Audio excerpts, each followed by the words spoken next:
the only way people will stick with this is if they find their movement, and the majority of people do not enjoy structured exercise. I always refer to myself as the weirdo that does. The role of the personal trainer is now currently seen as someone who just tells you how to move. But when we talk about human health, it really should encompass the whole human life, every aspect of it. And that really requires education, because what I do notice is that there is the level of knowledge that they have that needs to be really raised. We need clinical standards if we are really going to start talking about preventing diseases. We do need to start talking about preventing diseases, because exercise is one solution to prevent a lot of non-communicable diseases, aka lifestyle diseases. If I was a personal trainer today, I've done it, I've been a personal trainer for many years. And if I was out there looking for clients today, I would be dressing in baggy sweatpants and a t-shirt. I would look presentable, but I would dress like my clients feel comfortable dressing. I think everything that we've said here is about psychological skills. And that is something that nobody is really addressing right now. The ACSM just published their own GLP-1 course, which is a really good 10-module course covering stigma and stuff. But they state there that they do not do anything with psychology. If there's a psychological problem, you just refer the client to the psychologist or a doctor. And human transformation, identity transformation is all about psychology. If you work with people, you need to have the basic psychological skills to help them, to support them. It's just a non-negotiable, Welcome to this week's episode of Connecting the Dots. I'm here with Dr. Ritva Mettänen and Dr. Lou Atkinson, and we're continuing the conversation about GLP-1s and obesity, but this time from a different angle. Rather than the challenges, we'll probably touch on those, but we do want to define what good looks like for people living with obesity, whether they're on medication or not, and how we build a better bridge into physical activity. Ritva, Lou, welcome. Really glad you're both here. Thank you. Good to be here. Okay, so let's connect the dots for each of you. What's the path that brought you to this work? Why are you here today focusing on obesity and GLP-1s, connecting them with physical activity? Can you start, Ritva? Yeah, sure. It's mostly my own experience as a person with obesity and as a person using GLP-1s, my experience of what is missing right now in the world. I know how complex thing obesity is, both from the medical perspective and the patient perspective. And I know that I can help create a better life for people like myself. And the best place is at the gym, because we are sending our patients to the gym. So we need to get the fitness world to the level of knowledge that we require in the medical world. Wonderful. Thank you. Lou?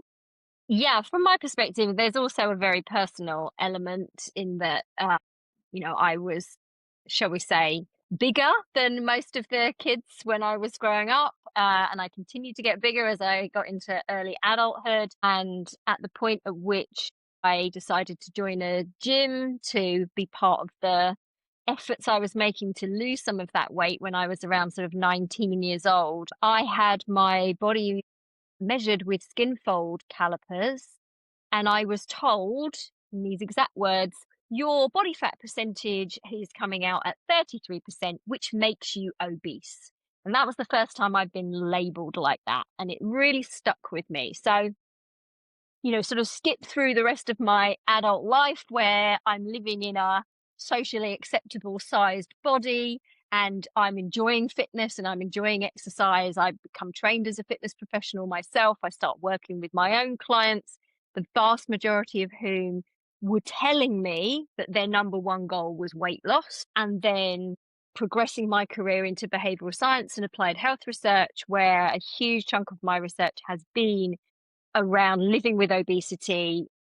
What does that mean? What's driving people's behaviors around their food and their physical activity that's contributing to their body shape, their body size, looking at internalized weight stigma and how that impacts on people's day-to-day quality of life. But yeah, that label always stuck with me. And when GLP-1s were licensed for obesity as a primary condition, my strongest fear at that moment in time was that the fitness industry, which I love and who I work with, on a day-to-day basis, we're going to get it wrong. We're really going to get it wrong because of all of the things that you talked about, Ritva, in the previous episode of this podcast. Check it out if you haven't listened to that one already. Around how the majority of the people who work in this industry come from a background of really enjoying movement, being really comfortable with their body, fitting into that sort of socially acceptable size, and not really understanding the complexities of obesity as a condition. So, yeah, I've been trying, like Ritva, to engage in as many conversations as possible to see if we can support the sector to have healthier conversations and to think about how they can perhaps shift what they're doing to be a more positive and supportive environment for people who are living with obesity. Wonderful. Thank you. I think skin fold calipers are almost in the same category as like a mammogram. It's just Mm. like unnecessarily confronting and uncomfortable. And Yes. fortunately there's alternatives and we can do better. But I think that's a really nice reflection on your experience with them, because I think sometimes we forget how, yeah, like how much of an assault a skin fold caliper can be for some people. So let's try to get into their experience, and I want to start to build empathy with our audience for this group of people. So, Ritva, can you help us understand the lived experience of someone who's living with obesity, whether they're on a GLP-1 or not? Like, what is their experience, and how might they feel walking into the gym for their first time? Oh, yeah, intimidated. That's the word. Hmm. The level of anxiety walking into a gym, first of all, is comparable to me asking you to walk into a gym stark naked, no clothes at all. You're basically exposing your whole body, and the anxiety is unbearable. And the floor to ceiling windows, of course, they really don't help the thing, because everybody now can see you, not just the people in the gym, but the people in the street, of course. But yeah, that's a really intimidating place for a person with obesity, even if they had lost a lot of weight. So the life for the person living with GLP-1s compared to the life for people living without GLP-1s is a little different. I'll explain shortly why. Because before you start the GLP-1s, it's a constant. It's 24/7. Your life revolving around food, what you can eat, what you can't eat, what you can eat in front of others, what you can eat alone when you're home. You're afraid of the cravings and binging once again. You're trying to skip the lunch just to save the calories for the evening and try to balance your weight. So you're always thinking about your weight, your body, and what you can eat. And there's Hmm. a constant level of anxiety there, which comes from this particular, I don't know, circle of thoughts that comes from food and body weight. So there's shame, there's guilt, anxiety, feelings of being the second class person in the world. And yeah, it's just really, really hard. They try to please everybody because their body makes them feel that they are really a second class, like a lower caste. And they need to work twice as hard in the gym, at work, in their social circles, with their friends, in everywhere in their lives, because the society, as we know, does not see people with obesity in the same way as we see people without obesity. We really do, unfortunately, consider people with obesity as a lower caste in many ways. There's a lot of bias and stigma that needs to be fixed. But so that's their experience. But when we start the GLP-1 medication, and finally, many people, I think every one of them that I have started GLP-1s for, say that they finally feel normal with food. So when they take food to their plate and they go and eat with people, with other people, they actually feel the hunger cues, they feel the satiety cues. They don't have to think what they're going to eat. Food becomes fuel. There's no extra layer of anxiety and cravings and whatnot. And so there's a lot of bandwidth that comes with starting the GLP-1s. But what does not go away, the GLP-1s do not remove the identity of an obese person, the identity of a person who is the second class, who needs to prove that they're good and appreciated and work twice as hard to be loved and appreciated by others. So that will always be there, and that will be there for many years. I've used GLP-1s now for 8 years, and I have to say that I'm just about starting to get out of that identity of pleasing others, or like being the unconfident, insecure person. And that's so weird because people see me as a really confident, really wise, really like somebody who's like the best of the group because I'm the doctor and all that. But inside there's still that really insecure person. And anytime I see a picture of myself, like now as we came from Madrid and I saw a picture of myself standing on the stage, I'm still looking at my body like, did I really look like that? Really? And there's a lot of shame that we carry, even if we have the medication. Wow. I think, I picked up on what Lou said when she was talking about her own journey about, now that she has a socially acceptable body size. And that's exactly what you mean with the second class citizen, because, and I think, there's even more of this. There's like a multiplier being a woman, because there's an expectation of smallness that comes with femininity and across many cultures. And then there's also an expectation of like what a normal body range is, and that slightly varies country to country, but it's a fairly common, I guess, bandwidth. And I think if you really think about that from the humanity perspective, from the human perspective, how much pressure people are living under, just trying to live with the psychological effects of the disease, and then the shame of living in their body. I think we really need to truly consider that when we're thinking about how to design for a broader audience, not just fit people comfortable in their body, but people who might not be. Do you have anything to add, Lou? I mean, there's such a good body of evidence that demonstrates the very real, tangible impact on an individual's life when they live with obesity in every facet of their life, due to this, external bias that we see, and then the fact that they've internalized that. So they have poorer psychological health, they do less well in education, because they're discriminated against, they're treated differently. They're less likely to get a job compared to somebody else who has exactly the same experience and qualifications but is in a smaller body size.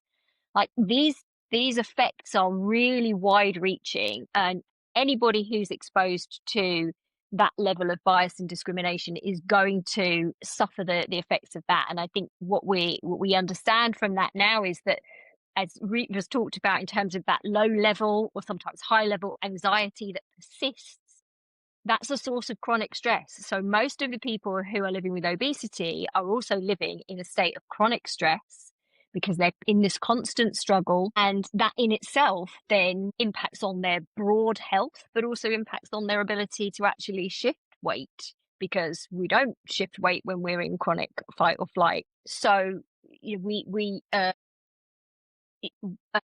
need to think very carefully about way more than what that body size is. Treat this person as somebody who has lived through trauma, who has lived through long periods of their life. And as you said, Ritva, most people living with obesity have a history of trying to be smaller, dieting, exercising. We have lots of people, and lots of operators will say, well, look at go into my club. You'll see lots of bigger people there. Of course you will. They are trying their hardest, as Ritva said, to fit into what society tells them that they should be doing. And then the question is, what are they doing in the gym? Is it actually beneficial to them? Is it actually healthy for them? And I had a really big reflection listening to your previous podcast around how many people who are currently taking GLP-1s might not actually need them if they've been taught how to train effectively and correctly in the first place. If they weren't trying to beast themselves and punish themselves and suffer because society says you have to suffer to lose weight and to be, more, to shrink yourself into a more socially acceptable shape. And then what we see is people getting into exercise dependence and some of those behavioral issues, and yet they're still not losing weight. So yeah, the life of someone who lives with obesity, we have to think of that individual as having lived with a long life of stress.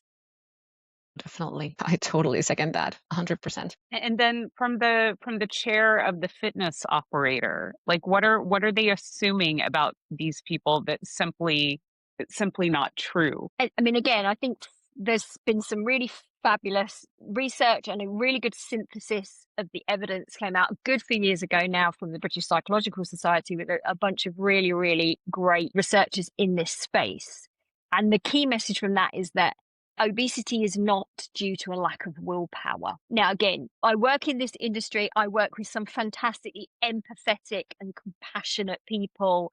This is not to make the same mistake and make assumptions about fitness professionals. Everybody that works in this business has the best interests of their clients at heart, for sure.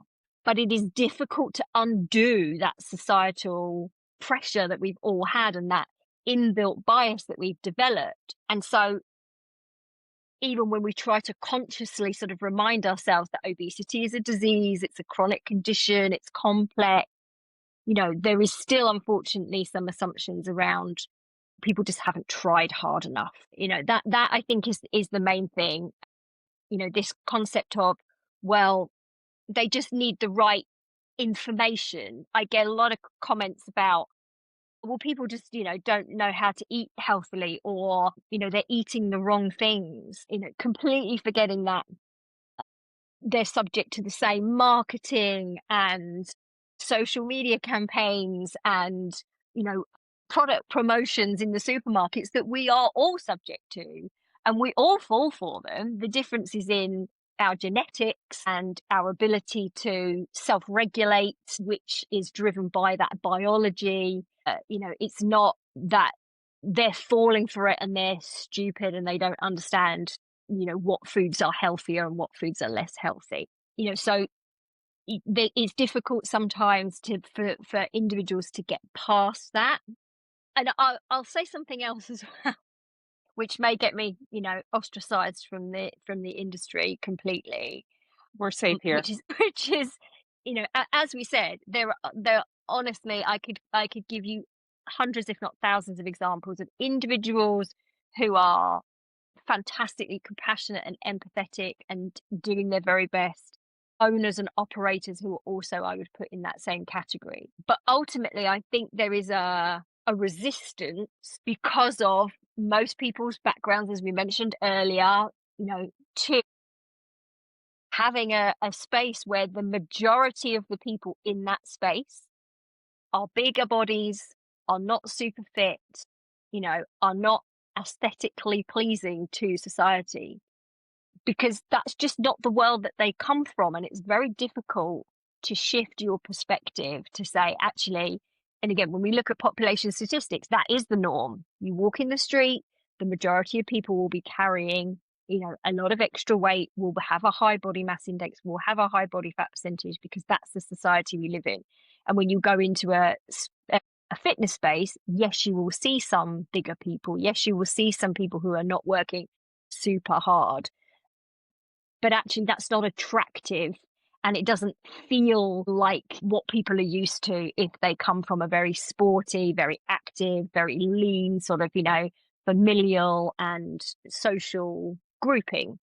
And so we do get some great examples where somebody who has lived with obesity for a long time will set up their own community, and it's fabulous and everybody feels very comfortable, but it's not gone mainstream. And I think that we have to address, and we all have to be very honest to where our biases are and be willing to do the work to unpick that, so that we do all feel comfortable with having spaces where the majority of the people in them are not lean, are not muscular, are doing everyday activity rather than doing high performance sports. And I think that that's a beautiful bridge to what I know was Ritva's experience with her personal trainer, which ultimately led to the Obesity Coaching Academy. Maybe you could give a little context about that, Ritva, because this is the lived example of what Lou has just spoken about. Yeah, just having those false beliefs and leaning on your own experience and having those, I believe that obesity is this and that and the willpower issue, and not really going into the scientific knowledge, not really listening to what is actually truth around them. That is a major problem in the industry. That is something that I just also faced in Madrid when speaking to many of the fitness providers there. Like it is so ingrained in their brains that if they believe that this thing happens this way, there is no other truth. They don't want to even to listen to that, and that is kind of, I think, Alarming. That is alarming. They should be able to listen and educate themselves. And what happened with my personal trainer was exactly that. I started using GLP-1s, and when I told her that, she was really devastated because she believed that I would be able to do it on my own and really try to push me away from the medication. And like the trust and the connection that I had with her until then really broke down. Like she burned the bridge completely with that discussion because I could not see that she would trust me doing the job anymore in a way that she wanted to. I could not trust that I could tell her what is going on in my body, ask her the questions of how to move my body, how to eat in a better way, because she did not approve what I was doing. And that is a level of judgment that happened there in a big way. And yeah, that's what I see happening, and unfortunately, a lot. Yeah. And I think that diet culture is just so baked in to many personal trainers and dysfunctional diet culture, because there's a little bit of pressure in being in that position, and then there's the pressure that you put on yourself, and then the whole environment sort of fuels it. But if I really think about what you're telling me in terms of like this constant obsession and anxiety over food, and I've lived with this myself. Like I've gone through many years of therapy for disordered eating, so I know what you're talking about when you talk about food obsession. And if you don't have space for anything else because of this constant stress, it's it's impossible to progress, right? You're really just constantly treading water. And I think that's the thing that I hope more fitness professionals understand. It's not a crutch. It's not a cheat. It's space to move. And I just hope we start like really approaching this with more curiosity rather than judgment, and start inspecting why we have such strong judgment to begin with. So let's define what good looks like, because I think we've seen a few flashes of bright spots, but what I was hoping, because of both of your expertise, like let's blue sky this and design what a safe, motivating, nurturing environment would look like for a group of people that needs a gentle hand. So starting right at the beginning, like when someone is considering getting started with fitness or physical activity, what are the kind of things that would make them think this is an option for me? Lou, do you want to start? Yeah, absolutely. There's quite a few things on my list. I think if we're going to blue sky this, right? Yeah, If I had like a magic wand, right, you do. I would first of all have gyms that don't look like gyms, because as you said very eloquently, Rita, it can be a very intimidating space. Not because necessarily always because it's not a space they've been in before, often because it's a space they have been in before and they had a bad experience. So regardless of how well intentioned all the people working in that gym are, it's still going to bring up some of those negative feelings. It's still going to bring up those inadequacies. And as you mentioned, there are key things like windows, positioning of equipment, mirrors, and all of those kinds of things, which I'm sure we'll touch on. But, why does every gym look recognizably like a gym? You can paint your equipment whatever color you like.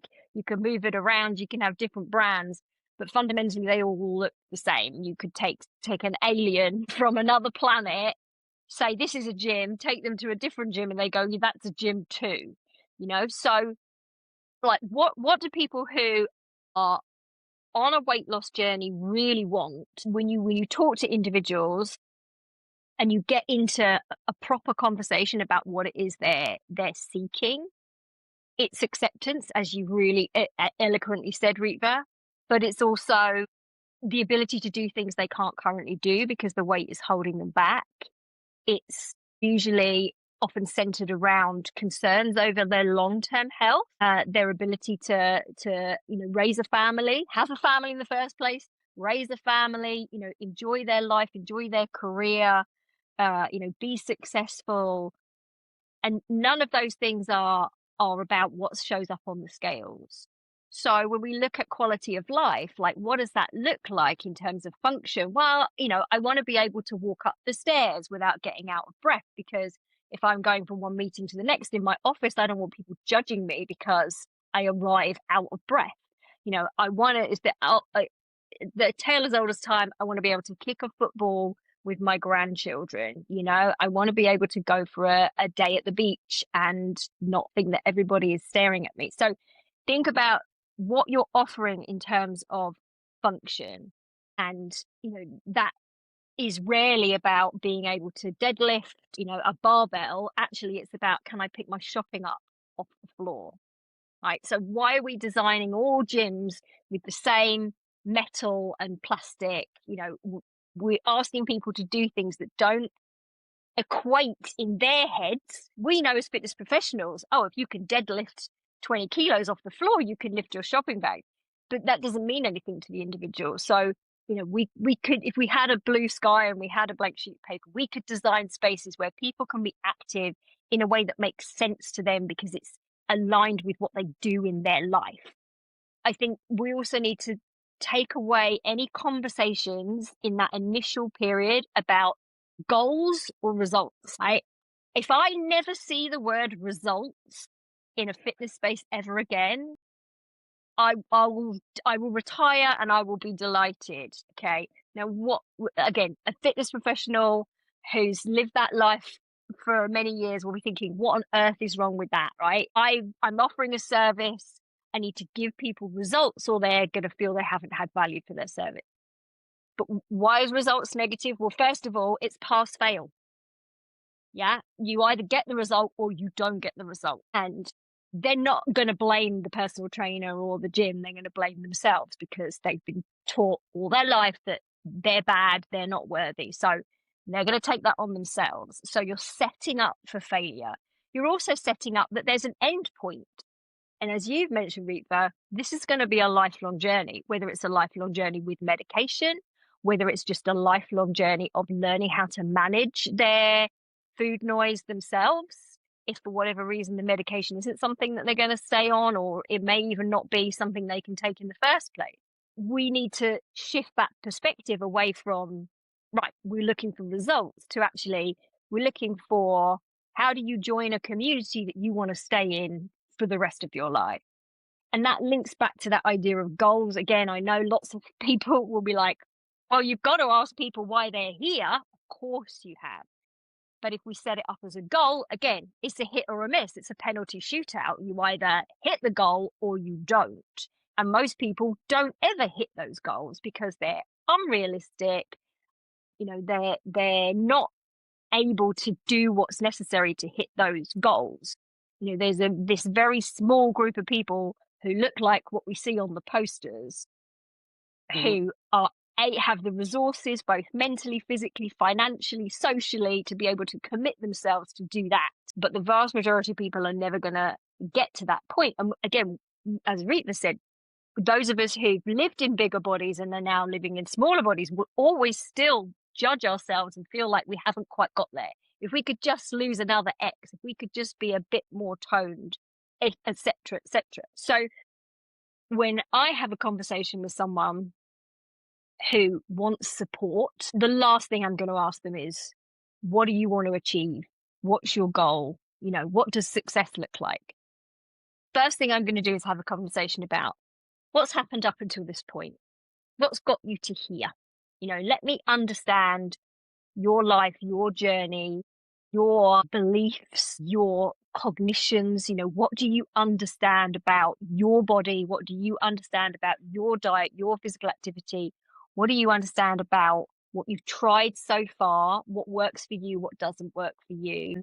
And then let's talk about what you want your life to look like, because that's a much more qualitative, rich, detailed description.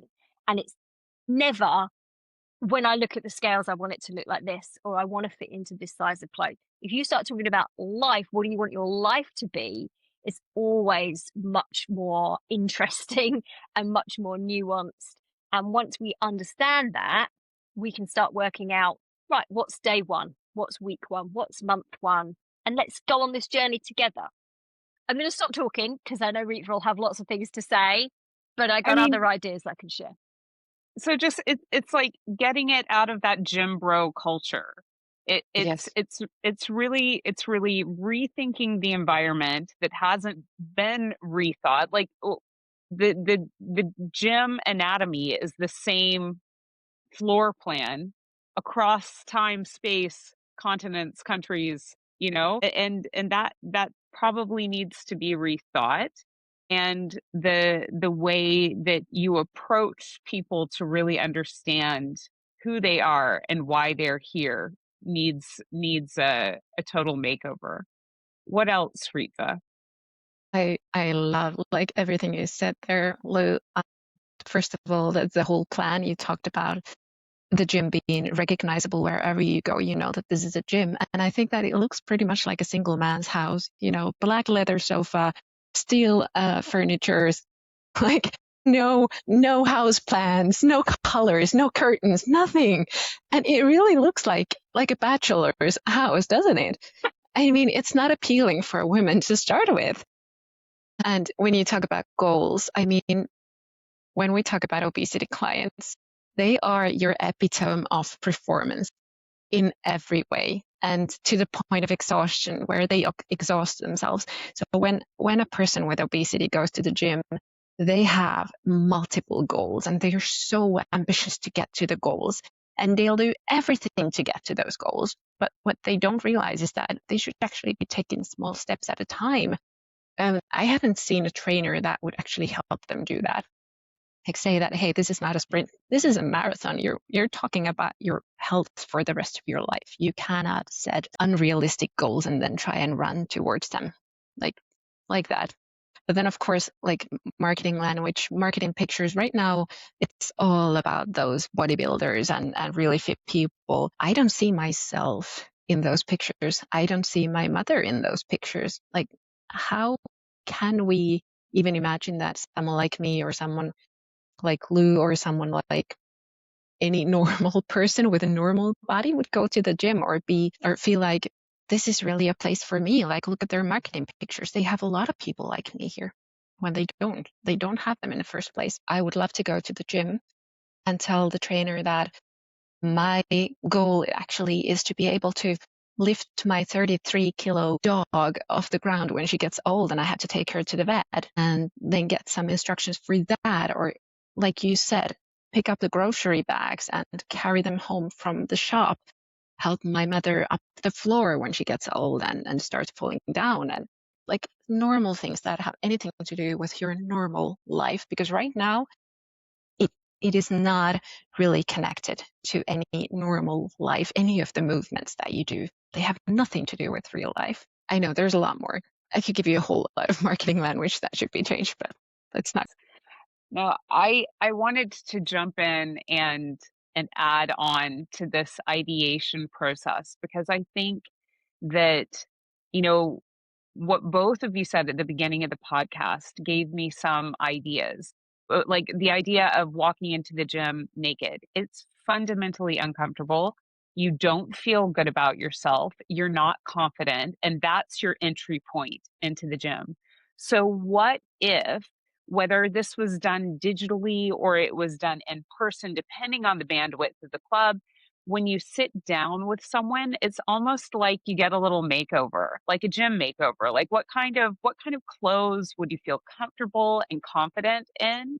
Because I don't know about you, like when I get a new pair of this is sports shoes. I appreciate that I do like fitness, but when I get a new pair of shoes, I want to break them in.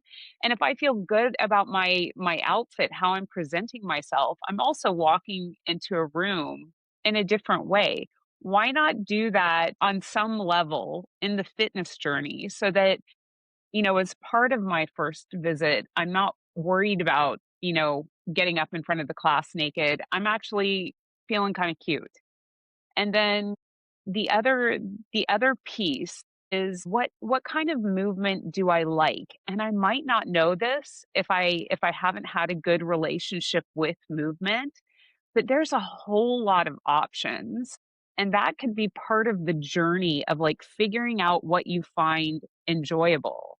And that can go across a lot of the different lifestyle factors where it might be recipes that you find enjoyable, movement that you find enjoyable, but that it turns almost into a game, which is a scavenger hunt of finding what you like rather than being forced to show up and do something that might not feel good. I think, the science is so clear around physical activity and any other behavior, but particularly physical activity, which is the biggest and really only driver of long-term engagement in physical activity is enjoyment, joy, intrinsic motivation.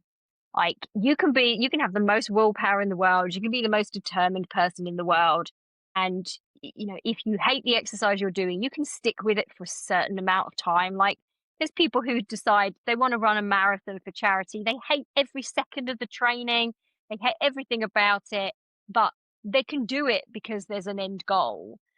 Again, it comes back to there's an end point. This is not something we want to set people up for. We want to set them up for lifelong physical activity. So the only way you'll do that is if they find their own joyful movement. And I absolutely agree, which is part of my point about gyms all looking the same, right? It's like, well, you walk in and you go, okay, my options are lift this bit of metal, push this bit of metal, go into a studio where they're doing some form of coordinated movement with or without equipment, with or without someone shouting at them at the top of their voice. So I do believe that fitness operators need to have a broader spectrum of services on offer. I do think they need to encourage individuals to try lots of different things. I think that often needs to start outside of the gym. So, we need to set up walking groups. We need to set up, dance classes that are not where you don't have to walk through the gym to get to the studio.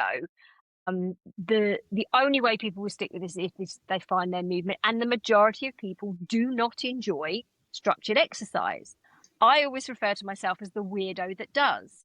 I hated sports all through school because I was no good at it. We're only attracted to do things that we feel we're good at. So I was no good at sport. I couldn't hit a ball. I couldn't catch a ball. I couldn't, identify where my team was on the pitch, etc. And I wasn't fast and I couldn't jump high and I wasn't strong. So what I found was that structured exercise worked for me because it's a very mindful activity and I'm a very kinesthetic person. I actually enjoy the sensation of it. But I am definitely in the minority, which is something else, again, the fitness industry can't always understand because they enjoy it. So we definitely have to broaden out what we can offer. And it often starts with things that feel a bit more like normal life, feel very achievable, and are very social or community based. And I think coming back to your point about the gym makeover, which I think, is great because we do want to increase people's confidence. But something I've talked about before is if I was a personal trainer today, I've done it, I've been a personal trainer for many years. And if I was out there looking for clients today, I would be dressing in baggy sweatpants and a t-shirt. I would look presentable, but I would dress like my clients feel comfortable dressing. I would not be there in my hot pants, not that I wear hot pants, but I would not be there in a crop top or very tight lycra or a tight, cute little, polo shirt. I Can want we to look talk like about they look like. the ones with the seam, the hot pants with the seam? You know what I'm talking about. Which again, like, this is like, particularly as a woman, I want every woman to wear what she wants to wear in the gym. Like you said, that Confidently, she feels cute 100%. in, that she feels confidently. Do I wear them? Personally, no. But each to their own. But, again, the pressure to look like everybody else in the gym is part of what puts people off coming to the gym. And I think one of the easiest things you can do if you're meeting a new client, if they've been brave enough to come and they're wearing what they feel comfortable in, is be like, that is such a cute t-shirt, you know? Or like, "Oh, I've got those sweatpants," or whatever it is, that color looks great on you, right? Relatability. Yeah. Just start building their confidence to say, you as you are wonderful. You're not here to be fixed. You're not here because you're broken. I'm getting quite emotional, Yeah. because that's what we want people to know. Nobody who feels bad about themselves in an environment is going to keep coming back to that environment. So if the first thing we can do is say, God, I wish I could carry off that haircut, whatever it is, and this isn't about women, this is men as well. Like, men need to be complimented, men need to feel confident. I think that is really, really important. And just want to touch on something else that sort of, I think, relates to that, which is about the culture. So it's all very well as an individual trainer or even as an owner operator with your staff and your team, setting them up in a way that shows empathy, that shows compassion, that's as non-stigmatizing as they can be. But what is it going to be like to step into that environment when what you see is tripods everywhere and people filming? And you're thinking, I'm going to be in that film. I'm going to be in the background there, and they're going to post that on their Instagram, and everyone's going to see my sweaty butt or my sweaty armpits or my red face. Like, again, I think filming yourself in the gym, is a thing currently. And I personally train in a powerlifter gym where filming yourself so you can actually monitor the fine details of your technique is really important. Mhm. But if I was living again in a socially unacceptable body and I was brave enough to come into the gym and all I could see was I have to walk around now and worry about being filmed or being in the background of someone's gym selfie, that's not a place that I'm going to feel comfortable. So I think culturally, we need to have spaces where there are very clear policies that say, maybe this is an area where it's okay to film yourself. This is an area where it's not, or we have a blanket ban that says no filming, because it's not consensual and it makes people feel uncomfortable. I Yeah. just want to flag that up as something that's related to that sort of aesthetic side of things. Sure. I mean, and those are all really, really good points. So like the uniforms that staff wear, making sure that it creates almost a relatability aspect, making sure that you start with the human, when you're engaging with clients, is like just acknowledging their humanity and celebrate something for showing up. And then the filming thing, and here we are in the society of everything is on camera and we all have our phones on us at all time. I think, I think there's a design solution for it, and it could be like camera and camera free zones, but I do think that it's something that operators should be very intentional and thoughtful about, exactly for that reason. Let's move on and bridge into the staff, because Ritva, I know you have a lot of insight on the knowledge that the staff needs to have in order to be able to address this group of people. what do they need versus what they currently have, and what's the bridge to get there? Well, it all starts by knowledge. If you don't know what you're working with, you can't work with it. And Right. I really feel like a lot of trainers know the basics of how to do the movements. They have the technical information, and correct me if I am wrong here, but I don't think that many of them even know how the fat burns. Like that you can't actually burn fat just from the tummy. If you burn Yeah, spot fat, reduction. Yeah. yeah, you're gonna burn it from the whole body. Or if you lose it from the stomach and the weight doesn't move, then it's just fat redistribution. And like starting from the basics, the knowledge, when we talk about human health, when we give something like nutritional advice or any advice that touches their health, we need to have the science-based knowledge there with this Mhm. with the trainers. And so the first step really is to have a wider education on human health. I see the future of fitness is human health in every single keynote, in every single place, in every single event that I've been in. And it's What not does going to that be human health. encompass? What is Like human health? human health encompasses everything. It is the whole health and well-being, preventing diseases, helping them with the psychological well-being, helping them cope in their day-to-day lives, find balance in their work and free time, help them with recovery methods, help them to eat healthy if they have any stress, anything that really is a burden for them, to be able to help Mhm. them with that. Like a human being, I think that the role of the personal trainer is now currently seen as someone who just tells you how to move. But when Yeah. we talk about human health, it really should encompass the whole human life, every aspect of it. And that really requires education, because what I do notice is that there is the level of knowledge that they have is the level of knowledge what just any commoner would have if I would take them from the Mhm. street and ask, like, what do you know about nutrition? What do you know about sleep, stress? What do you know about that? That needs to be really raised. We need clinical standards if we are really going to start talking about preventing diseases. We do need to start talking about preventing diseases, because exercise is one solution to prevent a lot of non-communicable diseases, aka lifestyle diseases, but we need a lot more there. And to be able to give the nutritional advice, or to even know where to start, you can't just go with what you believe and what you think is right. The basic connection, the basic know-how of how to create a trusting connection with a person, a safe space where a person can be open and vulnerable.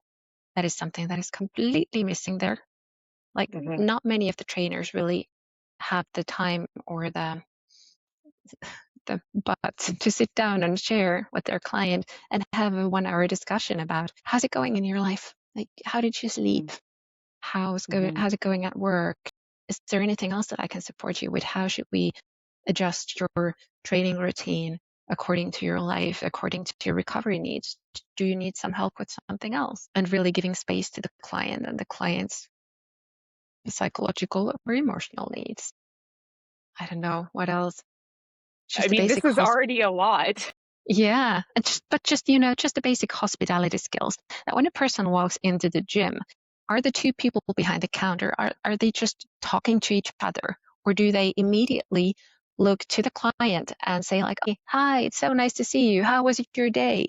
Like a small talk there, and maybe even greet them with the name. That makes a huge difference than just having like the staff that has fun as a group, than to have a staff that really holds the client as a priority and really holds the value that the client gets in there as a priority. But yeah, Yeah, I know there's a lot. yeah. And I think that's a really important point, because again, people who are living with obesity are used to being ignored, being invisible.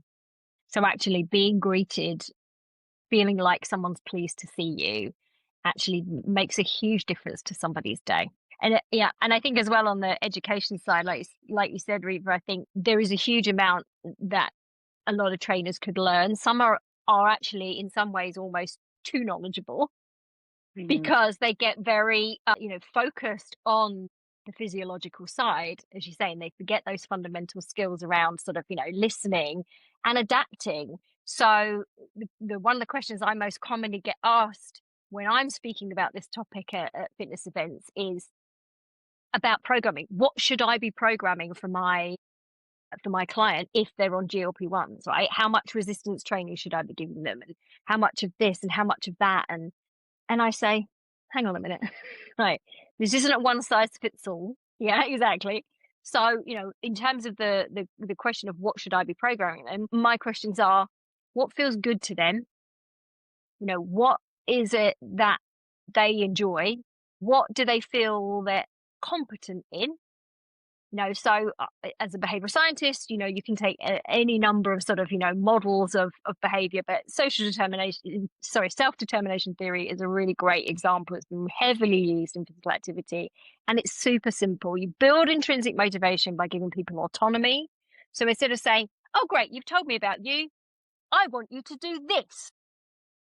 You say, okay, great, you've told me about you.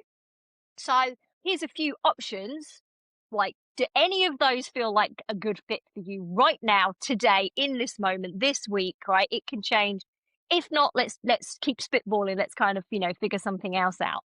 And then checking in all the time. Is this still something that works for you, or do we want to change it up, right? Not based on what it says on the scales or how much their VO2 max has changed, but based on what are they getting from it themselves, right? So autonomy, number one, competence, number two. We're driven to do things that we feel good at. We build competence with repetition, with practice, with positive reinforcement, right? So, and that isn't reinforcement of, well done, you did your 3 times at the gym this week, tick, correct. That is when they're physically doing something. Great, I can see how, you're moving a little bit more freely, or you got that up a little bit higher than last time. That's fantastic.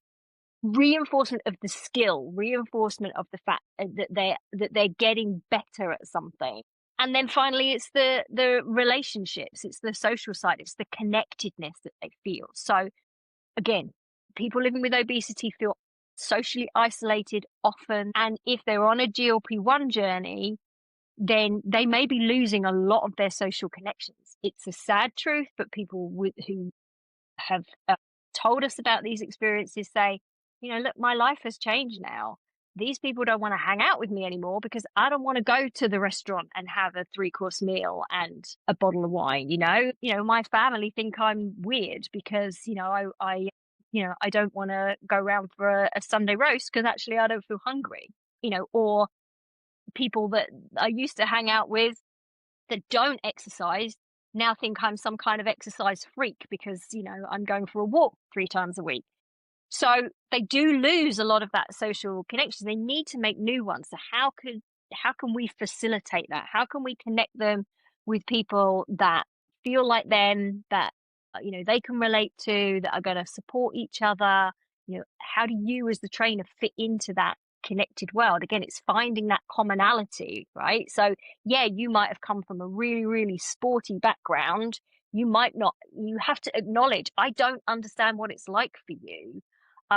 But we are both humans, we'll have something in common. You might like the same movies, you might have had the same imaginary friend as a kid, whatever it is, search for those human connections, help foster those human connections. And that person is going to keep going on that journey because they feel empowered. They feel like they're making progress in terms of getting better at the activity, and they're going to feel like they're valued as an individual and as a human. I think everything that we've said here is about psychological skills.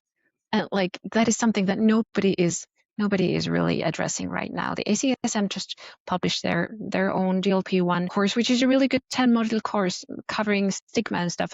But they state there that they do not do anything with psychology. If there's a psychological problem, you just refer the client to the psychologist or a doctor. And human transformation, identity transformation is all about psychology.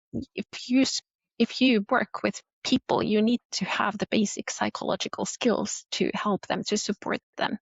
It's just a non-negotiable, Yeah, absolutely. And it goes beyond, what I talk about a lot as a behavior change specialist is go beyond motivation, because again, these individuals are highly motivated, but motivation on its own is not enough. and it's not predictable. It will go up and down. And it will shift and it will change. And most people are living with so much internalized weight stigma, they don't even understand their own motivation. So if you ask a direct question about their motivation, the answer you'll get probably isn't the real answer. But what we're not saying is that every trainer has to become a psychologist. No. When I was a personal trainer, I naturally shifted from offering just personal training services to also offering health coaching services, because I just found there were some people who, you know what, exactly what you said, Ritva, they actually don't need a workout today. What they need is someone to talk to and help them figure out what's going on. So basic coaching skills, basic motivational interviewing skills, understanding that the individual you're working with has the answers. Your role is to help them figure out what those answers are.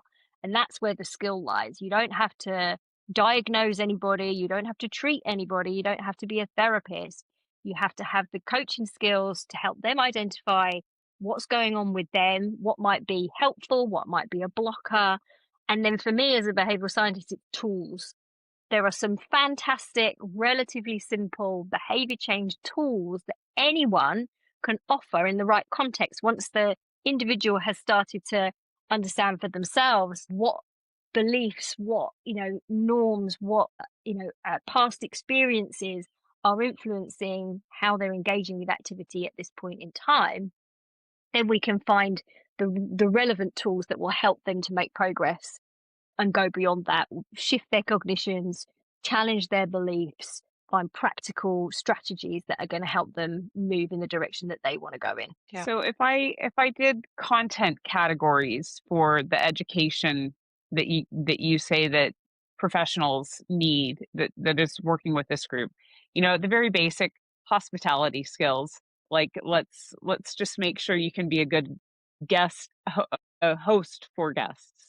And then you have the physiology, which is just basic. And I think that's where a lot of coaches and trainers stop and or rabbit hole. And then on top of that, you need a little bit of the clinical knowledge about the different conditions that you might come into contact with. And then you need the psychological element, which is like using the two things on the side of your head, like motivational interviewing and coaching, and really being able to create safety for a group of people who are not used to safety. Would that like in a nutshell this?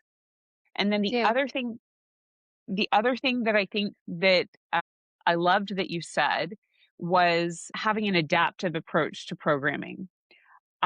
The way that periodization was taught, like you have an ABC program and you run it through the course of the year. Like this doesn't work in real life. I can't keep a strength program that progressive, and it might not be what my body needs for the day. So I really love that you're talking about this flexibility and to give up the rigid approach to programming that many personal trainers hold on to, because it doesn't work for this group of people, particularly early in their journey when they need to make friends with the whole experience.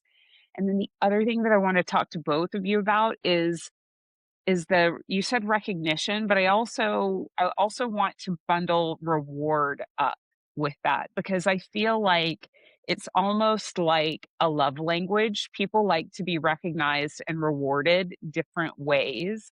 And I feel like when I look at, like all of the apps and the leaderboards, like that's a certain, we could probably categorize that kind of recognition, but there's probably other categories that we should know about that people would prefer. Like how do you unpack that piece, which is really, really important and keeping us going? So I am really looking at this from the lens of obesity, and the best reward that comes to the people who really are walking the long journey. They are really taking the marathon of changing their whole lifestyle and losing weight and changing their identity. The biggest reward is just the fact that they're starting to feel better, that they feel more confident. They can maybe take a few more steps during the day. It's the basic things in their life. It's not like, like, I did 100-kilo leg press today 5 times, and that was great. That is not a reward for them. The reward really is the basic things in their life. Like, I could fit my old pants to my body. Yay! Mhm. Or I felt really good when I went to a holiday and I could wear that dress that I really loved and it looked actually great on me. The little things. Or, well, a lot of people don't like other people's remarks on their body, but for some people, having those positive comments about, like, wow, you look so energetic, like, what's happened to you, those can be the rewards that they need. But it's definitely not what happens in the gym. That is not the reward.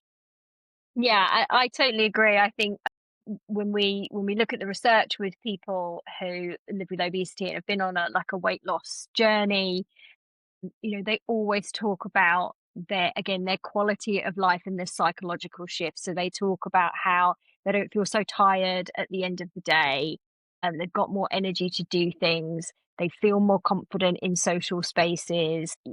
So the when we think about reward, again, we have to think about, like, what do we want to drive, and those rewards that are about, you're the most consistent member this month, or well done, you've done your 200th workout or whatever, as you say, Jen. They're motivating for a certain group of people. But that's because their identity is about being a great fitness person. But the people that we're working with in the obesity space, that's not their identity. That's not what's important to them. They want to feel valued as a human being. So the rewards that if you give those individuals those rewards, they have a level. Of course, they have a level of motivation. Everyone likes a pat on the back. Don't get me wrong, but it's limited in its ability to drive long-term behavior change.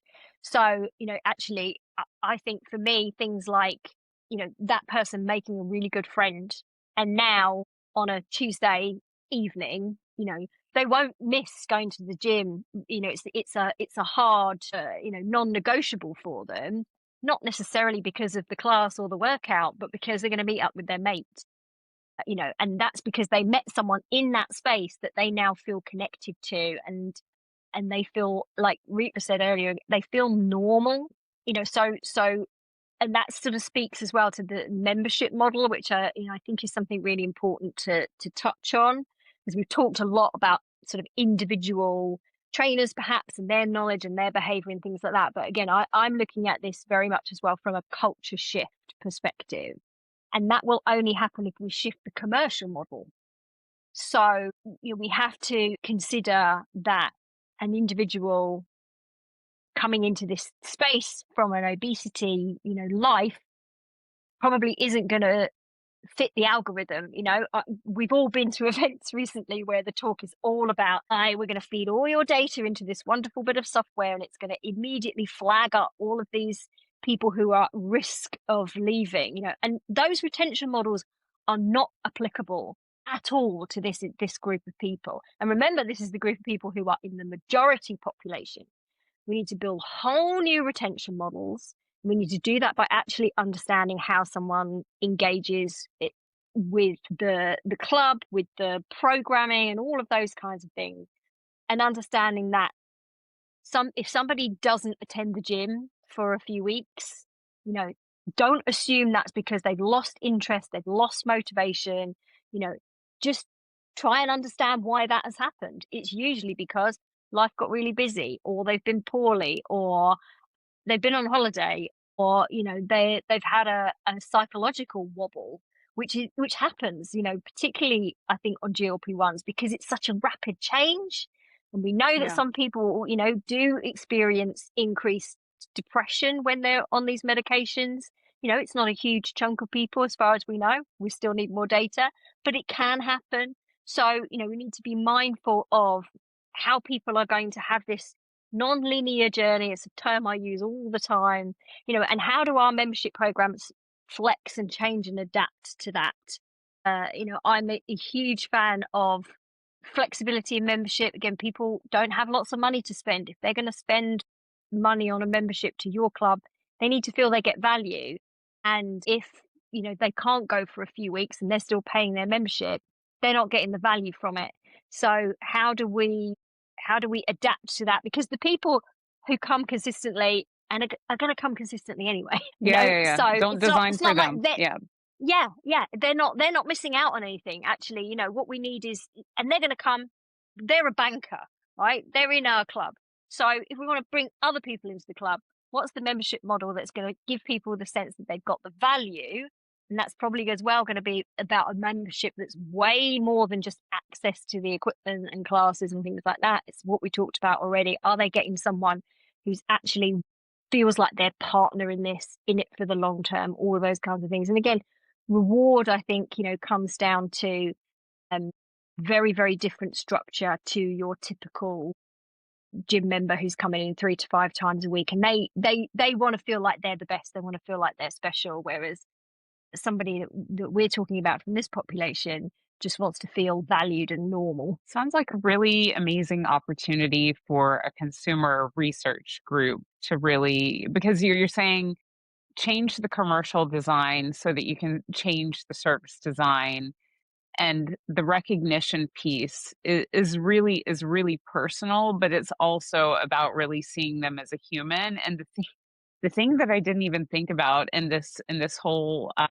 process for people that are on the GLP-1 or a weight loss journey is the loss that occurs of core people in your life because of your change. That's, I mean, it's another weight, right? Like it's another emotional weight that may or may not happen, but it is a risk on the journey. So, Ritva, if an operator is listening, this is a question for you both. If an operator is listening and they want to build or rebuild to start addressing this group of people, where should they start, and where can they turn to each of you for more info? What can you help them with? I can definitely help them with the business model, how to implement these new onboarding models, new client pathway models, the training for the trainers. That is what Obesity Coaching Standard is all about. That would be a great place to start. I know that there's a lot of other GLP-1 accreditation or certification courses out there, but they really are the surface level. So they don't give you the answers to what do these clients actually need? How do you provide the psychological support? How do you make that gym really suit to them? So that gives you the tools for that. That gives you the tools to become the actual frontline of preventive healthcare, to really start working with people who have received their first, high blood pressure medication. How do you stop the disease progression with lifestyle? Because the medication, as we know, it just lowers the numbers, but it doesn't stop the disease progression. We need a whole lot of other things around that to really do that. And so the Obesity Coaching Standard, what it includes, it does have the whole marketing language, the whole framework around what kind of pictures you would preferably want to use in your marketing, what kind of rules or regulations you would have in your gym around filming, as we spoke before, around Creating safety. Yeah. Exactly, the language that you can say to one another, that it would really become this safe, nobling space where everybody would feel safe. Not just the obese people, but, in general, Everyone. everybody. Yeah. And so with that, you don't really have to guess what you're doing. It's a fully implementable thing.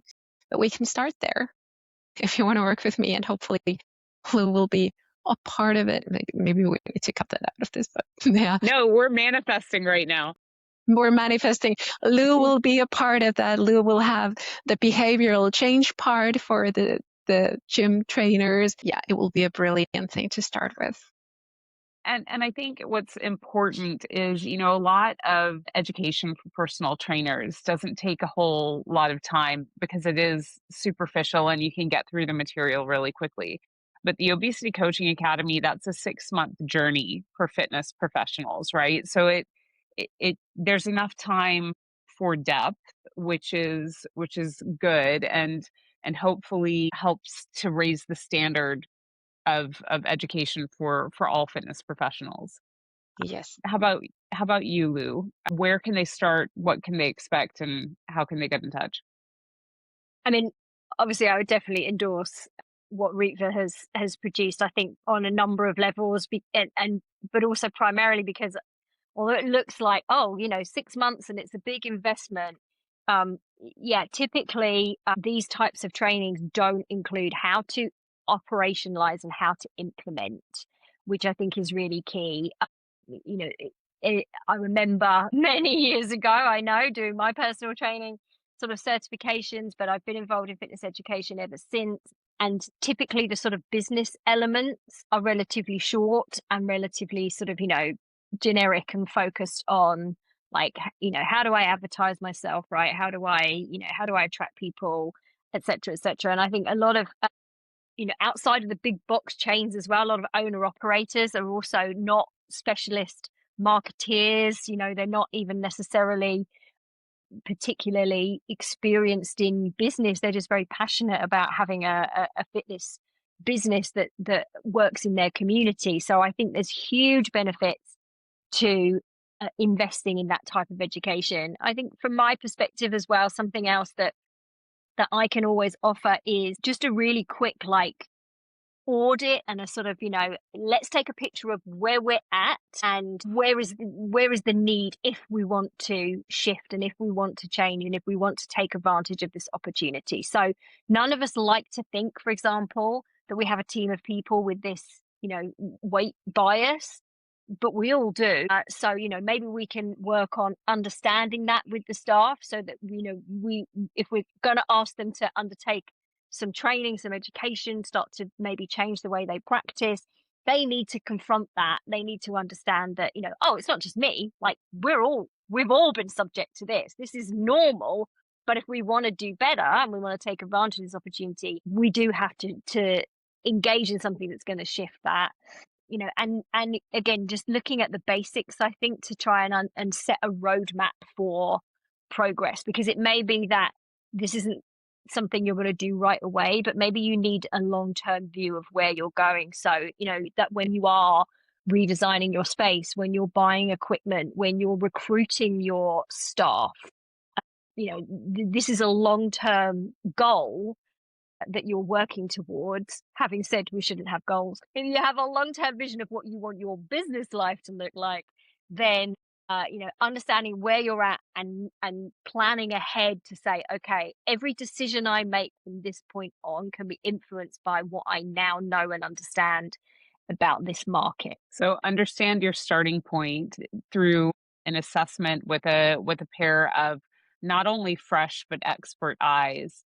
And then, Ritva, you've got a plug and play solution for education that's operational for the team that's really going to take them to the next level. So these are the two things.